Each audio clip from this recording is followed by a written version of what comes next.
వార్షికోత్సవం సందర్భంగా Meenakshi test tube baby centre Guntur నందు ఐవీఎఫ్ ట్రీట్మెంట్ పై 40 to 50% రాయితీ. సుమన్ టీవీ ప్రేక్షకులకు నమస్కారం. నేను మీ అనలిస్టు మందడి కృష్ణారెడ్డిని మాట్లాడుతున్నాను. టూరిస్టు వీసాదారుల విషయంలో అమెరికన్ సిస్టంలో ఏమైనా మార్పు వచ్చిందా?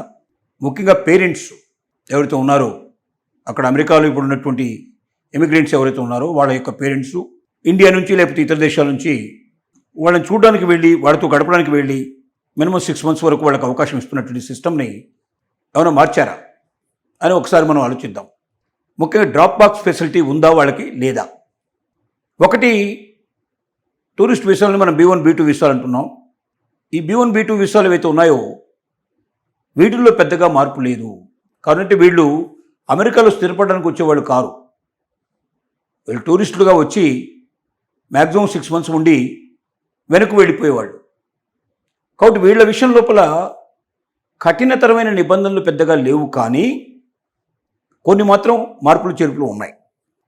అదేమిటంటే, టూరిస్ట్ వీసాదారులు కూడా తొందరగా వాళ్ళ యొక్క వీసా అప్లికేషన్ ప్రాసెసింగ్ పూర్తి కావాలంటే అలాంటి వాళ్ళ కోసం కొంత ప్రాసెసింగ్ ఫీజు పెంచి తొందరగా వచ్చే అవకాశాలను కూడా కల్పించారు. ఇది ఒక పెద్ద మార్పు. యూజువల్గా కట్టాల్సిన దానికన్నా కొంత అధికంగా కట్టేటైతే వాళ్ళకు ముందుగా అవకాశాలు కల్పించేటువంటి ప్రాసెస్ కొన్ని మెరుగుపరిచారు. రెండోది ఏంటంటే, ఈ డ్రాప్ బాక్స్ ఫెసిలిటీ అనేది ఒక పెద్ద ఇంపార్టెంట్.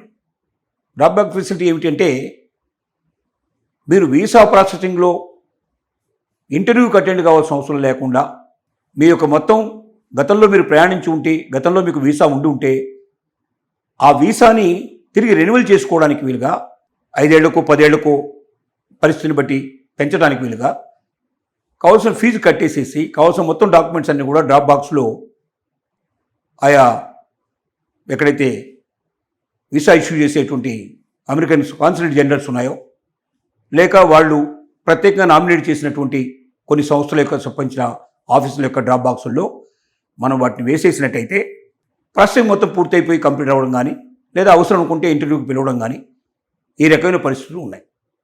అవి ఇప్పటికి కూడా కంటిన్యూ అవుతున్నాయి.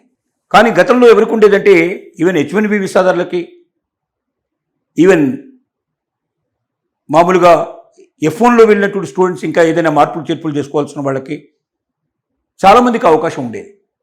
వాళ్ళు దేశానికి వెళ్ళాల్సిన అవసరం లేకుండానే డ్రాప్ బాక్స్లో కావాల్సినవన్నీ కూడా వేసేస్తే వాళ్ళకి ప్రాసెసింగ్ అంతా పూర్తయిపోయి వాళ్ళకి అవకాశాలు కల్పించే పరిస్థితి ఉండేది. ఇప్పుడు ఆ సిస్టమ్ మొత్తం తీసేశారు. ఎక్సెప్ట్ B1 B2కు సంబంధించిన వాళ్ళకి తప్ప డ్రాప్ బాక్స్ ఫెసిలిటీ మరి ఎవరికీ లేదు. ఈ డ్రాప్ బాక్స్ ఫెసిలిటీ వల్ల పేరెంట్స్కు మాత్రమే కొంత మేలు జరిగే అవకాశం ఉంది. ఎందుకంటే వాళ్ళ ఏజ్ రీత్యా కానీ, వాళ్ళు ఓన్లీ టూరిస్టుగానే వస్తారు కాబట్టి, మ్యాక్సిమం 6 months మాత్రం ఉంటారు కాబట్టి వాళ్ళని ఎక్కువగా బాధ పెట్టడం కరెక్ట్ కాదు అనేటువంటి దృక్పథంతో వెళ్ళడం జరుగుతుంది. అయితే త్వరలోనే డ్రాప్ బాక్సులకు సంబంధించిన వాళ్ళకు కూడా సోషల్ మీడియా వెట్టింగ్ను ప్రవేశపెడతారని మరొక వైపున భయం కలిగిస్తున్నారు.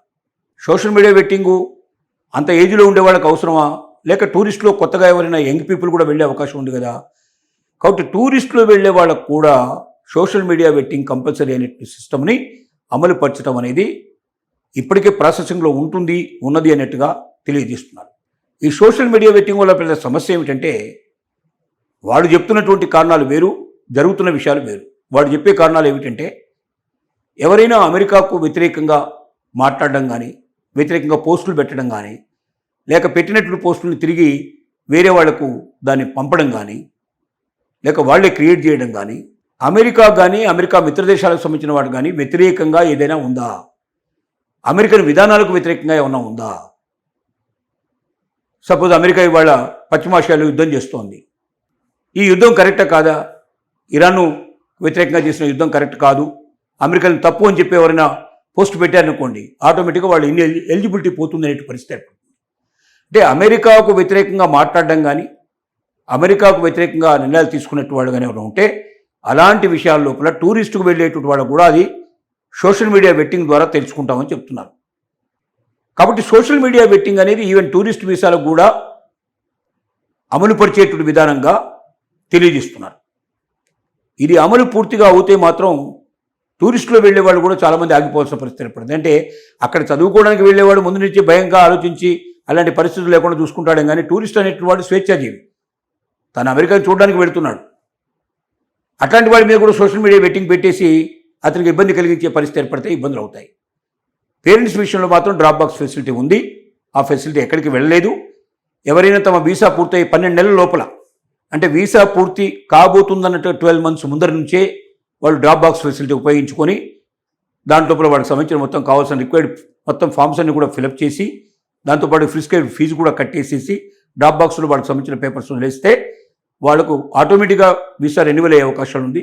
లేదా ఒకవేళ పిలిస్తే తప్పనిసరిగా అవసరమైతే వాళ్ళని కాన్సులేట్ జనరల్కి పిలిచి వాళ్ళతో మాట్లాడి అక్కడ వాళ్ళకి వీసా మంజూరు చేసే అవకాశాలు ఉంటాయి. కాబట్టి దీనికి ఒకటి మాత్రం డ్రాప్ బాక్స్ ఫెసిలిటీ ఉందని క్లారిటీగా చెప్పగలుగుతున్నాం.